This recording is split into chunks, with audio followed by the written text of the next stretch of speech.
Okay. So, bismillahirrahmanirrahim. Assalamualaikum warahmatullahi wabarakatuh. Sorry kena start awal sikit sebab sekejap lagi Miss ada majlis. Mula-mulanya majlisnya potluck sebelum merdeka. Makan-makan gitu. Macam penting sangat kan? Kena mula awal. Lepas tu, ya Allah kan nak jadikan kejadian. Tak tahu you kenal ke tak, you belajar dengan dia ke, Madam Umi Kalsum. Kalau you pernah belajar dengan dia semester baru ni, ataupun Dr. Zuhairah, Madam tu pun tak lagi jadi Dr. Umi Kalsum. Baru saja kehilangan ibunda dia lah. Tengah malam Kak Umi punya mak meninggal. Dia memang dah lama sakit lah, terlantar macam tu. Lepas tu pagi tadi Dr. Zuhairah punya mak pula, jabatan marketing, kalau you belajar dengan dia ke, ada ke dengar ke kan. So benda nak jadi kan, kita pun tak sangka sudah dia nak buat Yasin semua, nak jadi cepatkan sikit lah kelasnya.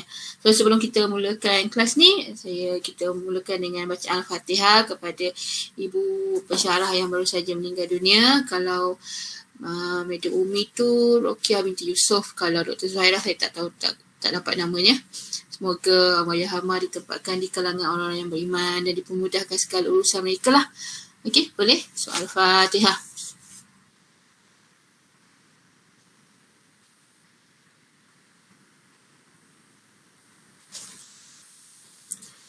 Okey. Sebab kalau Madam Zuhairah tak tahu kat mana Dr. Zuhairah. Kalau Kak Umi tu dekat KL, so tak dapat nak pergi. Kalau tak dah cancel kelas dah ni. Kalau kat Melaka kan. Okay. So tapi kita ni yang ada, kenalah teruskan hidup kan. Mari kita buat kelas mana yang kita mampu. Okay. So bismillahirrahmanirrahim. Next untuk capital market. Kalau laju sangat you can stop me. Okay. Last class kita baca capital market dah kan. Betul? So, capital market ni untuk company raise capital melalui dua cara. Satu, equity market. Satu lagi, bond market. Saya mungkin tak ada suara sangat sebab baru je habis record macam lagu lah. Okay. Ada presentation, ada competition semua. So, recording slide presentation macam tu. Banyak kali kena buat. So, macam serak lah. Okay, untuk company, untuk dia raise fund, untuk dia dapat capital, untuk dia buat business expansion, ada banyak cara. Okay, ada dua biasanya, iaitu equity dan bond. Equity tadi, stock market yang kita dah belajar tu, maksudnya dia issuekan stock. Contoh saya company, saya nakkan capital, saya issue stock. Okay, so Amira beli stock tu, Asfana beli stock tu, Aidil beli, Iman beli, Aliza beli. Okay, so bila you beli, you bagi duit dekat I. So I dapat duit tu, so I run my business. That's my capital. Okay, selagi you hold the stock, I kena bagi you dividend. Okay, tapi kalau you dah beli, lepas tu you jual ke orang lain, okay, itu dah, I kena bagi dividend dekat orang yang masih memegang tu lah, sebagai issuer macam tu. Okay, itu satu cara stock market. Equity market, share market, benda yang sama. Okay. Seterusnya satu lagi cara, iaitu debt financing. Okay, debt financing ni ada dua. Satu, buat loan. Dia dapat capital melalui loan. Macam kita kan, macam saya. Saya renovate rumah ke, saya beli kereta ke, beli rumah ke, pakai loan. Pakai debt lah. Itu dipanggil sebagai debt financing under loan. Tapi kalau saya raise capital, saya issue bond, itu dipanggil sebagai bond market. Itu pun a part of debt financing. Okay, yang stock ni panggil equity financing.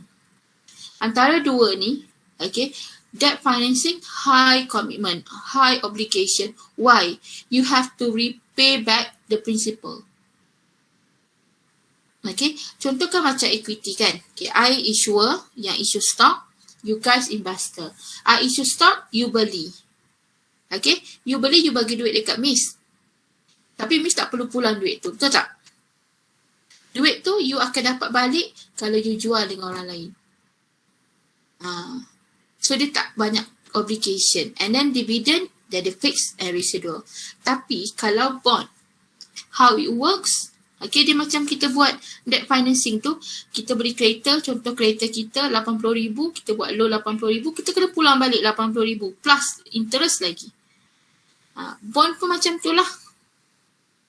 Okay, so dia debt financing, dipanggil sebagai debt financing. Okay, so this is your chapter outline. Okay, sama dengan you punya e-books tu. Okay, so barulah kita masuk kepada bond. Okay, konvensional kita panggil bond. Kalau Islamic kita panggil sukuk. S-U-K-U-K. Kalau you baca-baca nampak sukuk tu, dia lah. Okay, so what is a bond market?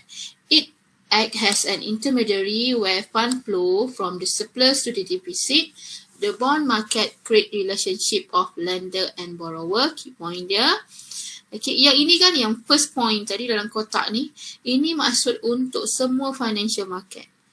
Kan financial institution sendiri adalah intermediary antara surplus kepada deficit. Okay, so apa itu bond? Okay, an instrument that indicate issuer promise to pay periodic interest to investor and repay the principal amount borrowed at maturity. Okay, itu maksud dia, you boleh dapat slide dia kan. Selalu kalau orang kata bond, dia punya key point, kalau Miss nampak ada key point, tu betul dah bagi Miss. Okay, key point dia adalah fixed income security. Okay, security tu instrument, betul tak? So, bond ni adalah fixed income security issue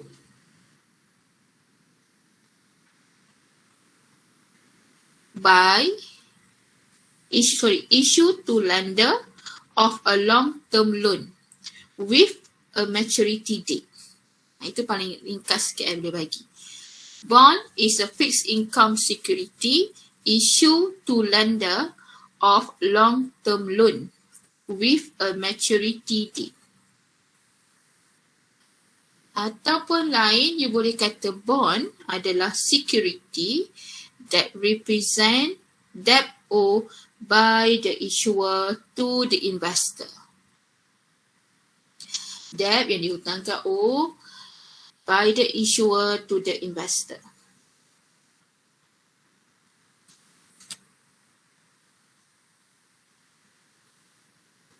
Okay, how it works? Okay, bond pun adalah security, bond pun adalah instrument. Okay, siapa yang keluarkan, siapa yang jual tu dipanggil sebagai issuer. Okay, alright. Ataupun kita panggil sebagai borrower. Kan tadi kat atas ni dia tulis the bond market create relationship of lender and a borrower. Lender siapa? Lender adalah investor, bondholder. Sebab dia yang pinjamkan duit. Yang pinjam siapa? Company. Kalau bond tu keluar daripada company, company lah. Kalau bond tu dijual oleh government, government lah. Okay. To pay a periodic interest to investor and repay the principal amount borrowed at maturity. How it works? Okay, biasanya. Okay, contoh. Saya dengan Amira, sebab nama Amira appear kat sini. Contoh saya adalah borrower, saya adalah company, saya issue bond. So, Amira adalah saya punya lender. Saya adalah borrower ataupun issuer.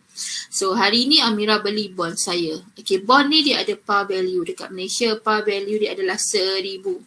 Last semester you ambil 420 semua mesti belajar pasal bond kan? Or before this. You ambil 420 ke Sami? 430 you ambil betul? 430. Okay, ada belajar bond kan? Jangan tipu Miss. Okay. Alright. Okay, so dia ada par value dia kan. Okay, mungkin bond saya ni dijual atas par value ataupun below par value ataupun above par value. Okay, contoh.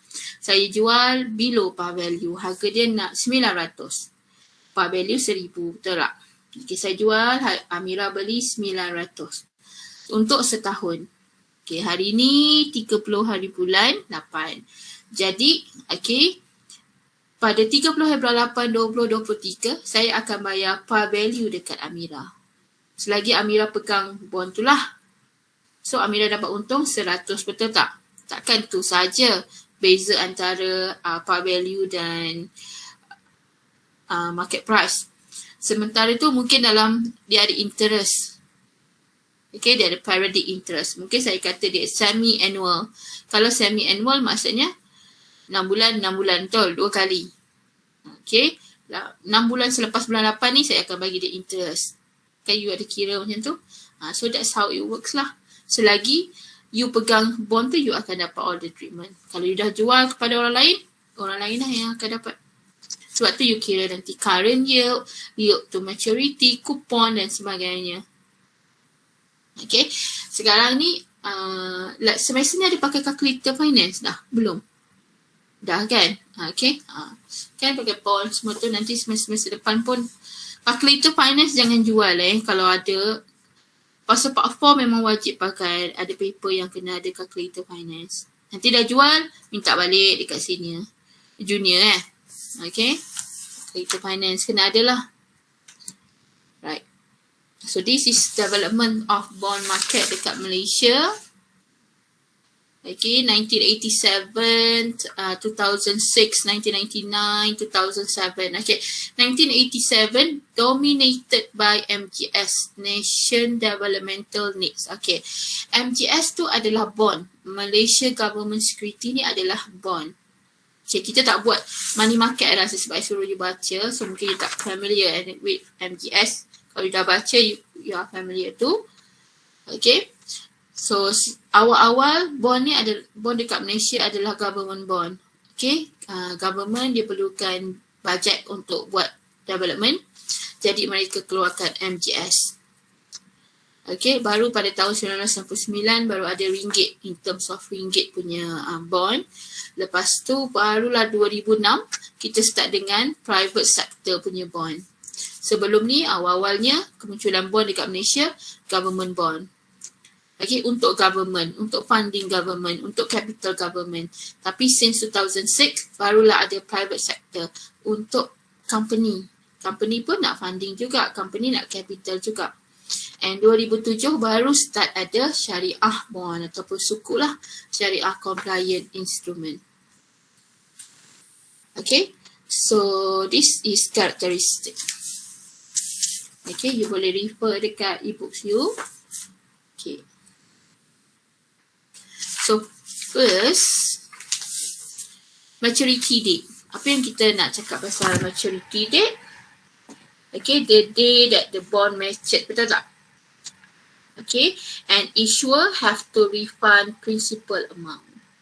So, kita tengoklah maturity date dia. Contoh tadi, contoh saya bagi, saya dengan Amira tadi, untuk setahun. Jadi, kalau hari ni, 30/8/2023 lah, our maturity date. Okay, the day the bond matured. And jangan macam kalau explain kan, semua orang boleh tahu maturity date. Tapi the day that bond matured, apa yang berlaku kat situ. Okay, at this date, okay, the issuer will refund the principal amount ataupun the par value amount, which is 1,000. Okay, mungkin you rasa macam, sikit je 1,000, macam pinjam duit dengan miss je 1,000 gitu kan. Orang, the real life practice adalah mereka akan beli banyak units. So dia banyak lah, times berapa. Macam tu. Next one is coupon. Okay, dalam bond, coupon tu adalah interest. Okay, interest rate received by investor.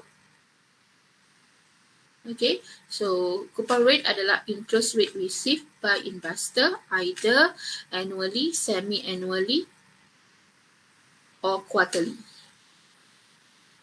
Okay. Kalau kita beli dividen, kalau kita beli stok, kita nak cari stok yang high dividend. Kalau kita beli bond, kita akan cari bond yang high interest. Sebab interest tu adalah interest received, untung kita. Lainlah kalau kita buat loan, kita nak cari loan yang low interest. Tapi bond, we want high interest. As an investor lah. Betul tak? Okay. Next one, yield ataupun yield to maturity. Yield adalah return. Okay, ada current yield dan yield to maturity. For yield to maturity, total cash flow of bond if investor held the bond until its maturity. Okay, contohnya Iskandar beli bond hari ni untuk 1 year. Iskandar hold until its maturity. Waktu tu bukan sekadar Iskandar akan dapat principal, dia pun akan dapat return in terms of yield to maturity. YTM, betul tak? You dah belajar kan 430 YTM sama dengan kupon plus PB tolak MP bahagi N, PB plus MP bahagi 2 yang tu. Okay, if you have a financial calculator, kita tekan-tekan dapat jawapan je tu. Yield to maturity. Okay, next one adalah indenture. Indenture ni contract.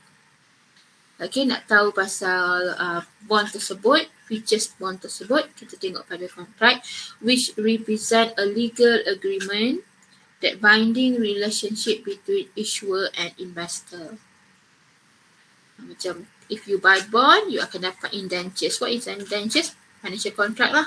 Dekat situ dia bagi tahu lah maturity date-nya apa, coupon rate-nya berapa, business nature berapa, yield to maturity projection berapa, like that. And next, last one, call provision. Okay. Call provision maksudnya bond issuer can call the bond before its maturity. Menentukan ataupun being retired before its maturity. Okay. Contohnya, saya jual bond dekat Ideal for 5 year. 5 tahun. Okay, Ideal beli. Tapi saya dah tulis dalam indentures, bond kita ni ada call provision. What it mean? Ideal kena aware that the bond yang dia beli tu boleh retired, bukan pension lah. Kan? Tapi ayat dia macam tu. Can be retired or being called before its maturity. Okay, kalau bond biasa tanpa call provision, 5 tahun, setiap tahun Ideal akan dapat untung. Sehingga tahun ke-5.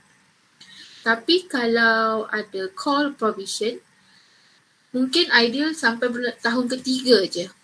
Sebab tahun ke-3, issuer dah bayar dia principal. Okay, so itu maksudnya retired before its maturity. Tak tunggu tahun ke-5 tu. Kenapa berlaku macam ni? Okay, contoh.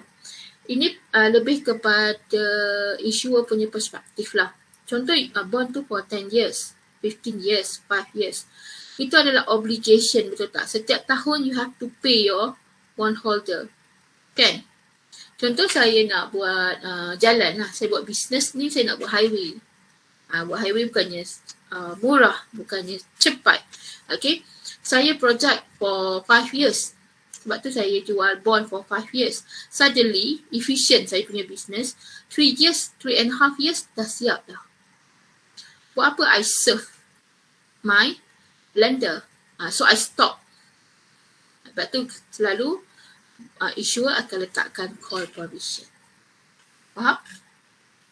Boleh? Okay. So advantages of bond investment. Okay. Selain daripada advantage yang ni, kalau you cerita karakteristik pun, okay, pun boleh jadi advantage. Cuma you kena bagi tahu kalau ada maturity date, apa yang mendatangkan kebaikan macam tu. So kalau ada maturity date, of course as a investor, you boleh plan you punya cash flow. You tahu bila you dapat untung, exact date macam tu. Jangan just explain je maturity tu apa. Tapi ni advantage ni tak kena mengena. Saya tak akan bagi. Kita boleh give and take tapi kita nak tahu tepat ke tidak. Yang student jawab lah. Okay, so advantages. First one, fixed periodic return. Okay, kalau compare bond dengan common stock. Common stock kan residual dividend, betul tak? Residual dividend. Kalau last kelas saya mesti ada sebut. Kalau you take note, you perasan. Residual dividend ni maksudnya higher profit, high dividend, low profit, low dividend, betul? Tapi bond, dia fixed periodic. Company tu high profit ke, company tu low profit ke, dia kena fix bayar return. So itu lebih secure investment kan. Okay. Dia macam preferred stock. Preferred stock fixed dividend. Apa-apa jadi kena bayar dia dulu. And then bila dia fix, dia akan bring a lower risk. Okay, so in case company to face any problem and the volatility fluctuation of anything, okay, sebab dia dah fix, dia lower risk. And then instrument yang long term, okay, dia memang ada low risk kan. Makin panjang masa, risk memang ada rendah lah. Lepas tu dia priority ranking. Okay, priority ranking ni ataupun kita kata superior ranking. Okay, bila ada priority ranking in the claim of liquidation, okay, how it works? Dia macam investor untuk satu company ada 3. Kalau company tu issue 3 jenis instrumen. Satu, bondholder. Okay. Yang kedua, preferred stockholder. Yang ketiga, common stockholder. Okay, ini ranking dia. Okay, so paling superior adalah bondholder. Seterusnya preferred stockholder. And last sekali baru common stockholder. Ranking untuk apa ni? Okay, ranking untuk tadi event of liquidation. Maksudnya, bila company nak declare profit, nak distribute the profit, dia akan dahulukan bondholder. Kenapa? Sebab bondholder ni adalah lender ataupun creditors. Kita mesti dahulukan creditors instead of debtors. Betul tak? Kalau tak, kita ni akan dituduh bankrupt kan? Macam tu. Lepas tu, preferred stockholder. Sebab preferred stockholder ni fixed dividend. Barulah balance yang ada kepada common stockholder. Okay. Ceritanya daripada zaman saya sekolah dulu. Lecturer saya cerita, saya ingat sampai sekarang. Saya selalu cerita dengan student. Okay. Contoh dia membayangkan kat saya lah. Okay. Kita buat kenduri kat rumah. Okay. So makanan yang ada ni tak cukup. So kenduri kat rumah tu macam company lah. Makanan yang tak cukup tu macam profit. Kita ada 3 jenis jemputan. Keluarga sendiri, saudara mara dengan jemputan luar.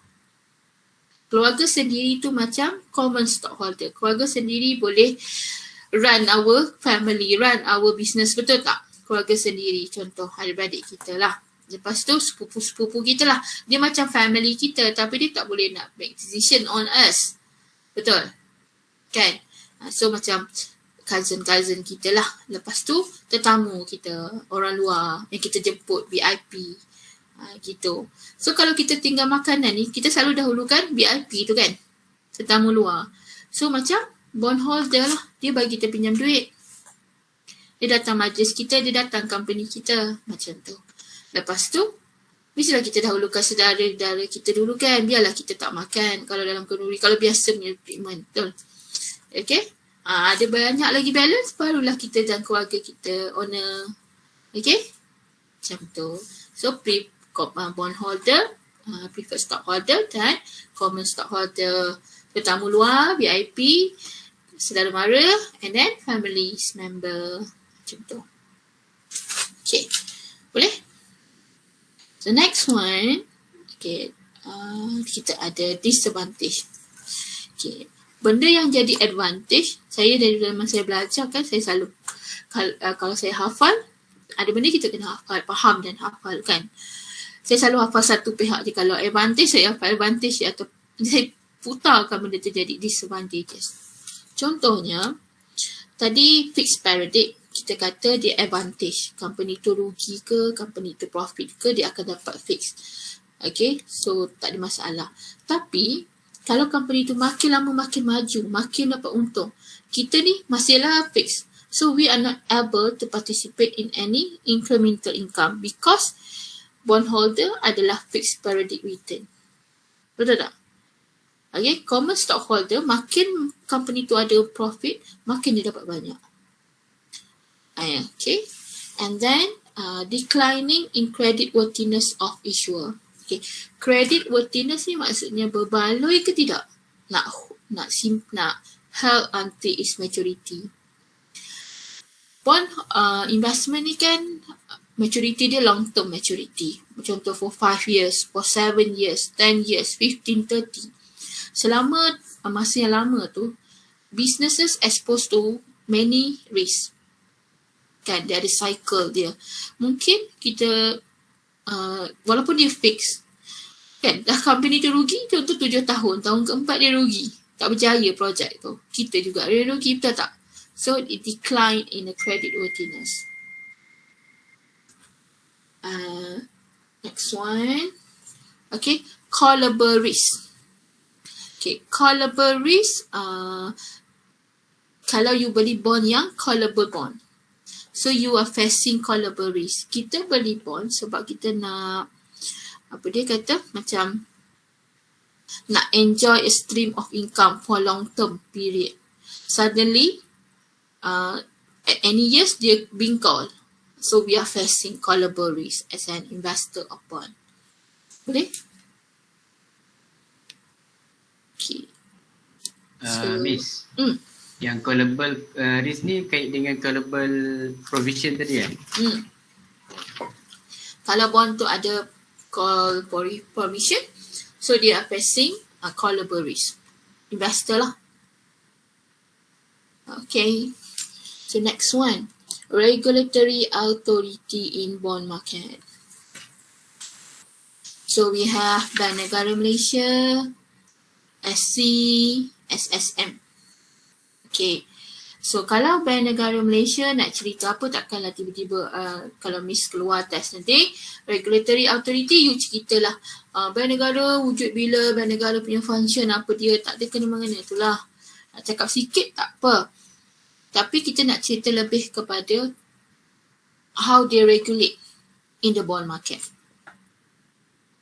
Okay, so for bond negara, bond negara, so for Bank Negara Malaysia, okay, dia adalah approval authority. Okay, for any company, okay, kan bila company tu nak issue bond, dia akan buat bisnes yang dipanggil sebagai deposit taking. Bisnes yang dia jual bond tu dipanggil sebagai deposit taking. Jadi, you need approval of BNM that require issuer for any issuance of bond. Okay, satu sebagai approval.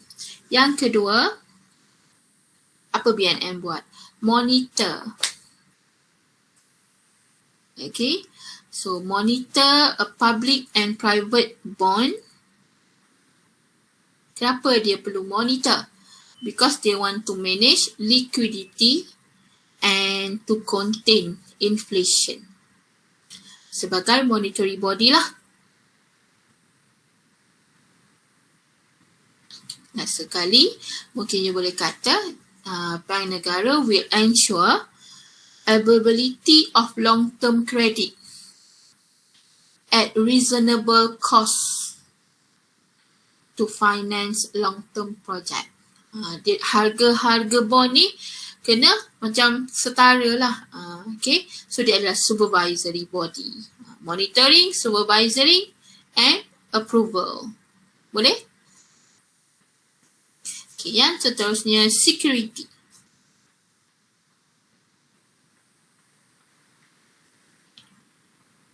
Okay, security sebelum kita nak bagi tahu how they regulate, kita boleh explain. Okay, security tu yang pentingnya, dia kan ada banyak function, tengok dekat e-books, tapi yang penting dekat bond market ni 3.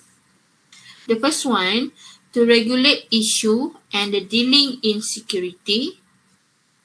Second one, to encourage development of capital market. And last one, to curb any improper dealing. To regulate issue and the dealing of security, to encourage development of capital market, and to curb improper dealing.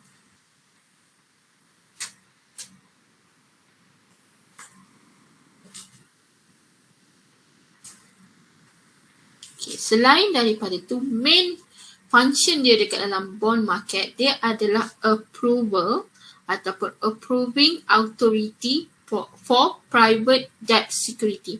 Private debt security ni adalah private bond, company bond, corporate bond orang panggil. Bond yang dikeluarkan oleh company. Tadi kata bank negara. Okay, bank negara ni dia adalah approval for government bond. Sebelum 1st July 2000, kalau you baca your e-books, after 1st July 2000, approving has been transferred to BNM to SC. From BNM to SC. Jadi, SC adalah single approving and registering authority for bond and prospectus.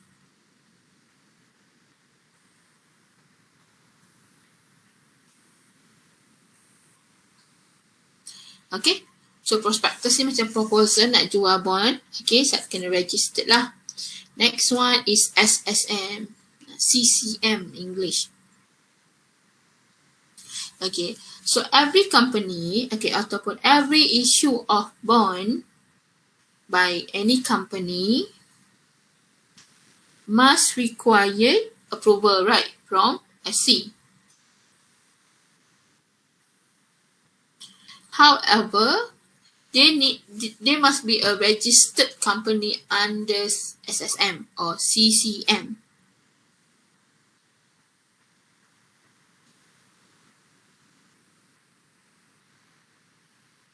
Okay, so kita boleh kata SSM ni adalah one-stop agency to coordinate approval from other regulatory authority. Contohnya from BNM, from MOF, from other ministers, macam tu. So dia coordinate. Dia orang tengah lah. Kan kita kan company kena register under SSM. Macam tu.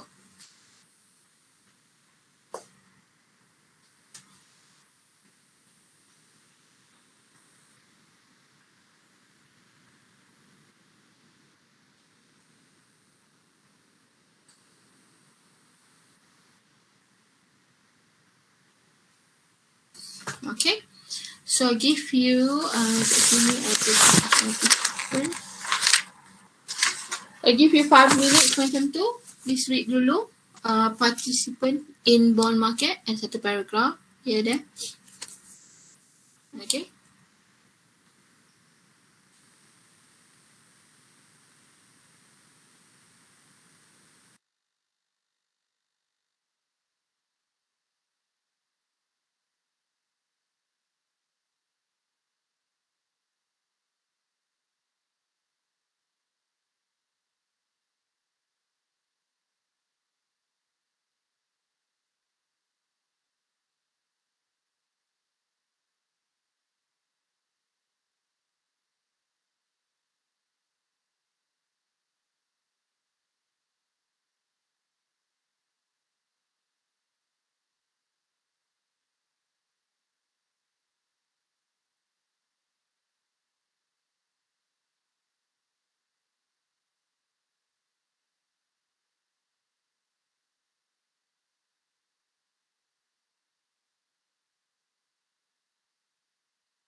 Okay, dah? Dah. Alright. So ada banyak participant in the bond market like financial institution, BNM, corporation, provident pension fund, insurance company, investment bank, rating agency and foreign fund manager. Okay. So kita boleh ingat guys, tengok terlipa banyak. Tapi yang penting how they participate. Apa position dia. So you tengok dekat situ dalam e-books you. Their position can be in the form of not only has investor but also has supervisory body, lead or co-arranger, underwriter, guarantor, principal dealer, trustee, register, authorized depository and paying agent. Okay, kita nak tanya you. Okay, so everyone boleh jadi investor, betul tak? If they want to buy bond, rating agency might not buy bond lah. Foreign fund managers buy bond. Others, okay, kecuali rating agency and bank negara, they are not investor, okay. Tapi yang lain dia boleh jadi investor. So dia jadi investor maksudnya dia tu surplus unit, dia lend money to the bond market, they buy bond, okay, they enjoy a return of bond for long time period macam tu. Okay, supervisory body. Who are supervisory body? Kalau banyak-banyak yang kat depan ni. Bank negara, betul? Betul? Okay, how they supervise. Kita dah cakap tadi. Macam itulah kita explain. Alright, kalau keluar participant, selalu kan, I bagi you hint. Of course, kita akan keluar benda yang kita nak student explain more. Bukan yang macam kalau tengok je e-book, boleh terus main salin je. No. Okay, benda-benda macam ni yang kita nak. Okay. So, supervisory contohnya bond negara, bank negara pun. Lagi. Lead or co-arranger, you rasa siapa? Lead and co-arranger. Dia macam orang tengah kan? Must be investment bank. Sebab mereka adalah underwriter. Okay? Investment bank adalah specialist of capital market. Kan kita kata investment bank ni macam private hospital, they are specialist. So, investment bank are part specialist. Okay. Underwriter, definitely investment bank juga. Financial institution pun boleh jadi lead or co-arranger. Guarantor, okay. Kalau you nak buat loan untuk beli bond ke apa, you need guarantor. Siapa yang selalu jadikan guarantor? Mestilah bank. Kan? Mana orang lain pula boleh jadi guarantor? And then principal dealer. Principal dealer adalah mereka yang jual government paper ataupun government bond. Definitely financial institution. Okay. Trustee. Trustee pun yang memegang amanah mestilah bank juga. Okay. Register must be bank negara. Okay. Authorized depository, bank. Paying agent, bank. Macam tu. Okay. Any question? Alright. So next one. Kita ada types of bond. Ada dua jenis. Okay. Government bond and corporate bond. I selalu tak nak explain banyak on government bond ke apa benda tu. Because itu semua karakteristik yang student kena baca. Kalau saya bacakan tu ni, it's wasting time. Okay, cuma saya boleh explain secara general. Kalau orang keluar soalan ataupun tanya apa instrumen dalam bond, ada dua. Ini general. Okay, government and corporate. Okay, government bond ataupun kita panggil government security. Maksudnya apa? Bond issued by government or related agency. Okay. So, kita ada. Buat apa? Kak. Buat apa? Kak beli buah je. Tu apa? Dah potong lah. Oh, paper plate tadi ada juga. Kan dah sampai ni. Betul aku nak pergi ikut Kak Suhaida pergi melawat Kak Ira tau. Mak dia macam mana? Dia cakap kat Batu Beri tau. Oh, mak dia mendorong Melaka Sakit Dia tu meninggal dalam tidur. You pun? Mungkin sedang jatuh kan. Dia duduk dengan mak dia? Tak pasti, aku pun tak ni. Tapi kalau Kak Zaida ajak, cakap, boleh tak Kak Zaida? Pergi situ dulu Akak letak buah. Okay. Okay. Alright, thank you Kak. Tengok je lah kan. Biasa. Paling special sekali student intersesi. Dia tahu everything happen in KBM, especially finance, dia tahu semua. Miss borak depan-depan dia gitu. Okay, so government tadi, government bond kita ada contohnya, okay, Malaysia Government Security, ada banyak tu dekat dalam you punya e-book. Betul.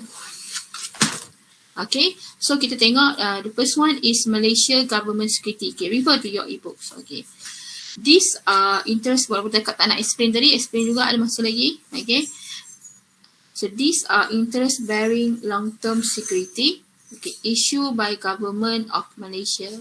So you tahu issuernya adalah Government of Malaysia. Okay, so ada interest lah. So dia adalah long term. Kalau dia long term, kalau you tengok money market, MGS ada short term and long term. Money market is short term and this one is long term. Okay, so dia ada interest. Dia punya tenor, maturity dia more than 1 year.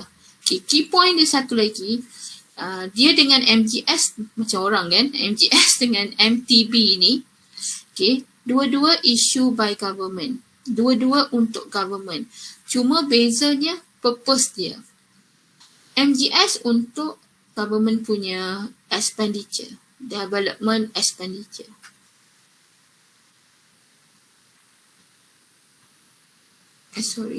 National Development Expenditure, okay. While MTB, okay, National Expenditure. Beza antara National Development Expenditure dengan National Expenditure. Okay, yang atas ni untuk macam nak buat sekolah, highway, untuk infrastruktur. Kalau yang bawah ni untuk working capital of government. Okay, dua-dua expenditure, cuma atas tu development expenditure. Itu infrastruktur, itu beza dia. Okay, so dia adalah short term. Issue by BNM on behalf of government. Okay, MGS pun actually by BNM on behalf of government. Of course lah, government dia punya bank adalah BNM kan. Jadi takkan dia sendiri yang issue. BNM lah on behalf of them. Okay, so lepas tu we have GII. Government, they are long term and short term. Interest bearing. Issue based on Islamic and principle by Government of Malaysia. Pasal ada MITB. Okay. Kalau daripada A, B, C, D ni semua untuk government. Okay. Untuk keperluan government. For government capital. Okay. E dan F. Bills and monetary note. Ini untuk Bank Negara Malaysia. Kalau you ingat dalam chapter Bank Negara Malaysia, kan ada pernah cakap bank dia kena beli BNM punya paper, betul tak? Untuk jaga maintain dia punya liquidity. Apa papernya tu? Itulah Bank Negara Monetary Note and Bank Negara Bills. Lepas tu we have Cagamas Instrument. Okay, Cagamas ni adalah government related agency. Mereka keluarkan bond, so dipanggil sebagai Cagamas Bond. Okay, tadi kan bond ni ada dua, government bond dan corporate bond. Okay, untuk government bond pula boleh bahagi 3. Okay, iaitu government security, Bank Negara paper and Cagamas instrument. Okay, kenapa commercial bank and medium term tu? Yang itu adalah, dia kenapa masuk dekat sini saya pun pelik. Okay, saya pun letak kat slide ni, tapi H dengan I tu adalah corporate bond. Okay. Tadi kan ada 2, government bond and corporate bond. Okay. What is a corporate bond? Okay. Corporate bond, nama lain dia adalah PDS, iaitu Private Debt Securities.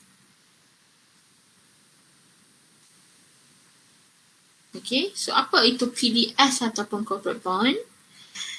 Debt instrument issued by private corporation with a maturity period, definite maturity period, and a stated payment of interest to investor. Okay, so most of corporate bond are issued on both conventional and Islamic basis in Malaysia. So apa purpose of corporate bond? To raising fund for the business to expand. And the interest can be quarterly, semi-annually, or annually. And the coupon can be fixed or floating or zero coupon. Okay, so yang bawah sekali tu. It is a requirement for any corporate bond, new issue to go for rating process. Okay.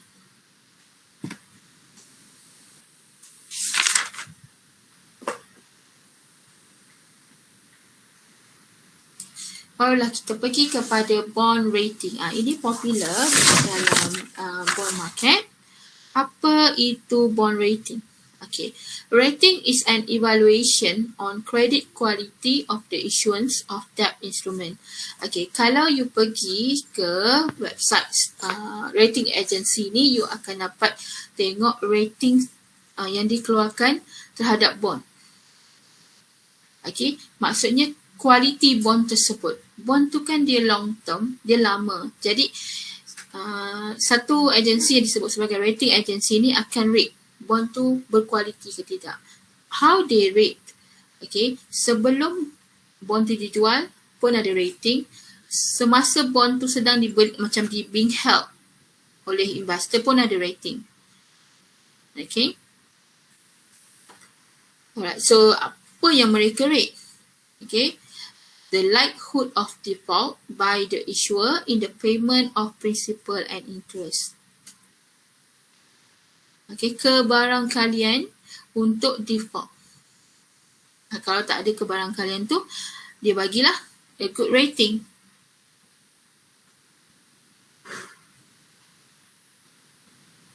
Okay, so bila dia rate tu, dia akan measure the risk. Maksudnya, kan kita dah bayar, okay, contohlah for 10 years. Okay, awal-awal mungkin dapat rating tinggi, sekejap lagi macam ada default payment ke apa. So, rating akan makin lama makin menurun. Okay, for bond rating, the lower the risk, the higher will be the rating. Kenapa? Maksudnya, issuer tu boleh buat timely payment. Timely payment of what? Of their principal and interest. Okay, so kita ada rating agency in Malaysia and abroad. Yang ini yang international. Standard & Poor, Moody's, Fitch Rating. Okay. Lepas tu kita ada kat Malaysia, ini yang paling ni lah dominan sekali, iaitu Rating Agency of Malaysia and Marks. Okay, mana tahu ada rezeki esok boleh kerja kat sini. Okay. So, apa objektif of rating tu? Okay, sebelum tu, you tengok dekat dalam e-books tu ada RAM punya rating scale. Ada 8. Betul tak? Triple A sampai D scale dia. Kan? Okay. 4 yang atas dipanggil sebagai investment grade. 4 ke bawah dipanggil sebagai speculative grade. Jadinya, BBB sampai AAA tu dipanggil sebagai investment grade. Maksudnya high rating. Sesuai untuk buat investment. 4 ke bawah, BB, B, C, D, itu dipanggil sebagai speculative grade. Maksudnya kalau you nak buat speculation, you ni high risk taker, you can buy this rate, this bond lah. Okay, kita tengok satu-satu. Triple A, maksudnya apa? This is the best quality bond. Okay, nanti kalau you pergi kat RAM punya website ke apa, you akan nampak. Okay, bond mungkin company Linda, company ni, company tu. Okay, berapa? Sekarang bond tu dah tahun ke berapa? Berapa rating dia? Mungkin rating dia A, mungkin rating dia AA, mungkin D. Apa maksudnya? Kalau tipe A maksudnya yang paling bagus, yang paling selamat. Okay, higher safety.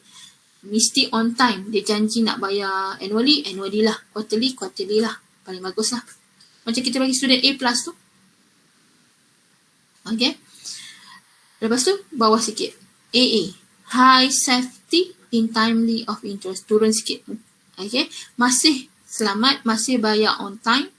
Tapi tak paling tinggi maksudnya. Okay. Lepas tu A. Selamat juga. Adequate safety. Tu beza dia bila kita nak explain lah. Yang kat sini, the best quality, highest safety. Lepas tu, high safety. Lepas tu, adequate safety. Cuma, beza sikit dekat A tu, dia sensitive to changes in economic condition. So, kalau ada inflation, mungkin dia lambat sikit. Macam tu. Okay. BBB, moderate pula safety. Must be lacking in certain protective element. Okay, itu 4 yang terbaik lah. Lepas tu 4 yang bawah. Dia turun lagi, makin teruk pula. Inadequate safety. Macam future condition not well assured. Mungkin company yang issue bond ni, dia nak kena being acquired by big company. We never know. Sebab bond ni kan tadi saya beritahu dia long term. Kan kita tak tahu kan, business tu mungkin makin berkembang, makin tak berkembang, macam itu. So, bond dia mungkin turun naik lah rating tersebut. Okay. B, high risk lah. Okay. Adverse business and economic condition will lead to lack of ability to pay interest of principal. Mungkin ni at the verge of bankruptcy ke apa. Okay. C, substantial risk of default. Dan nak jadi tak bayar. Okay. Timely payment is possible only if favorable circumstances. Mungkin dia ni selamat, mungkin tak selamat company ni. Okay. And D, orang panggil junk bond. Macam junk food kan. Okay. So payment dah tak bayar dah. Already arrear and already in default. Okay. So itulah rating. Jadi apa objective rating ni?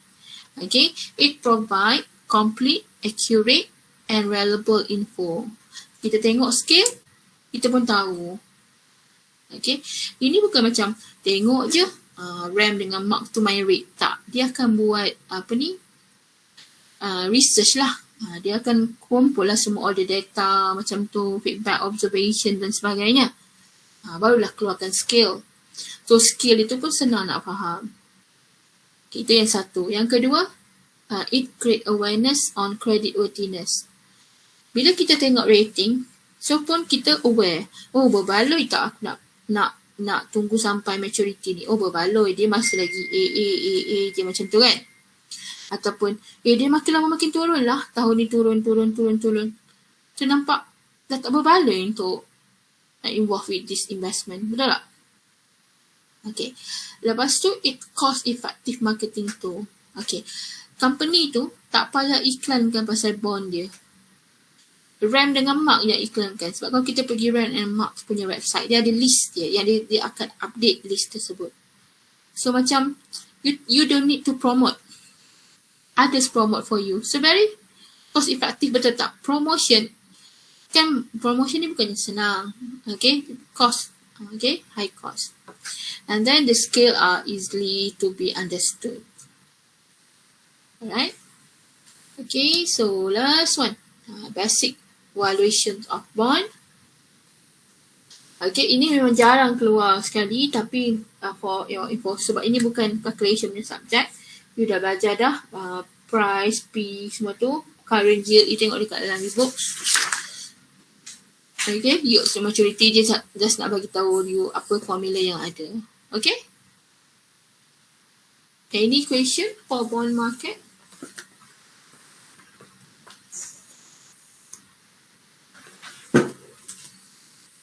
Okay, kalau tak ada, sekejap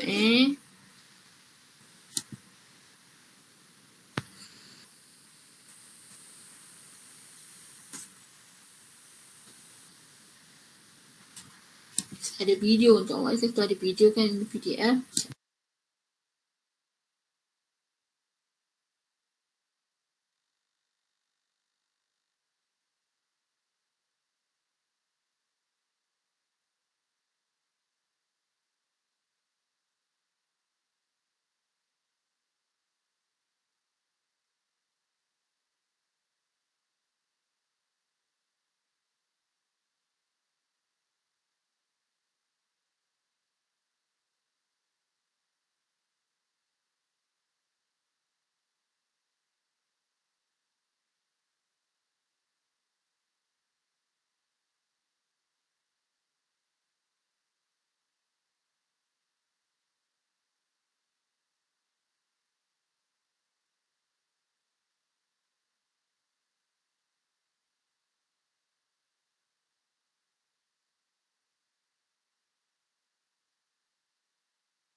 Saya share video. Sekejap. Sekejap.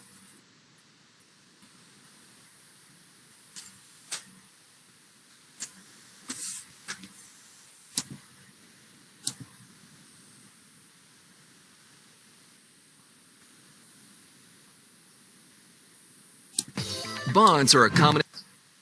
Dengar ke? Dengar, Miss. Dengar, okey.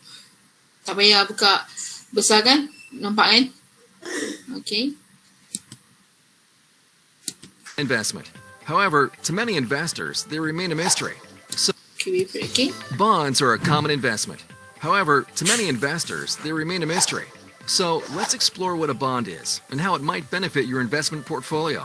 A bond is simply a loan given to a company or government by an investor. By issuing a bond, a company or government borrows money from investors, who in return are paid interest on the money they've loaned. Companies and governments issue bonds frequently to fund new projects or ongoing expenses. Some investors use bonds in hopes of preserving the money they have, while also generating additional income.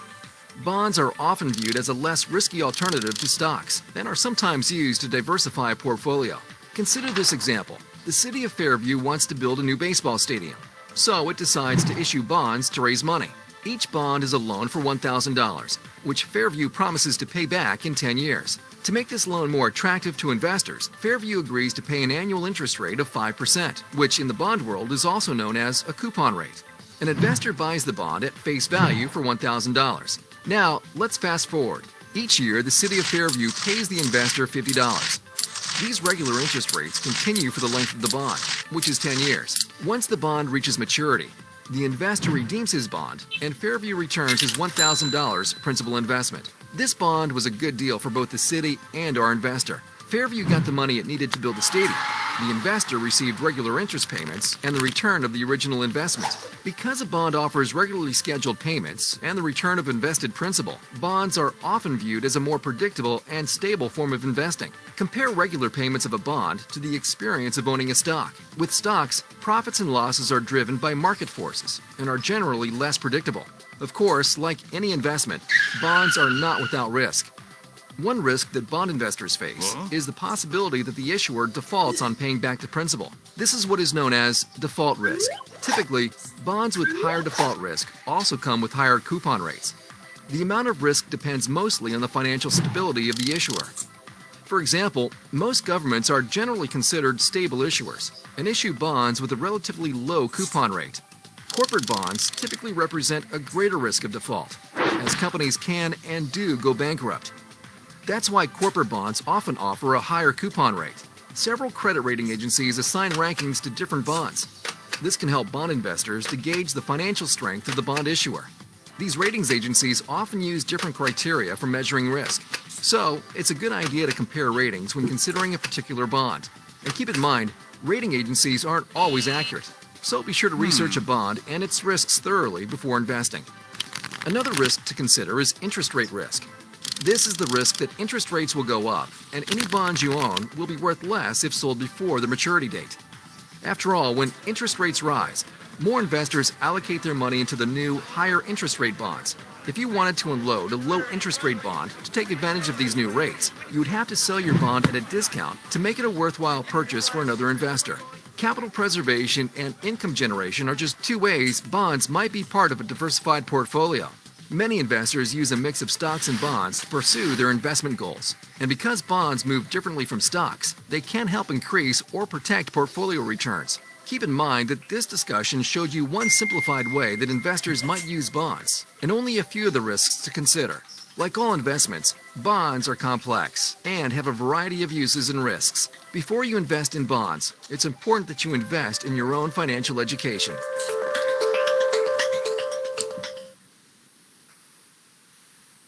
Okay.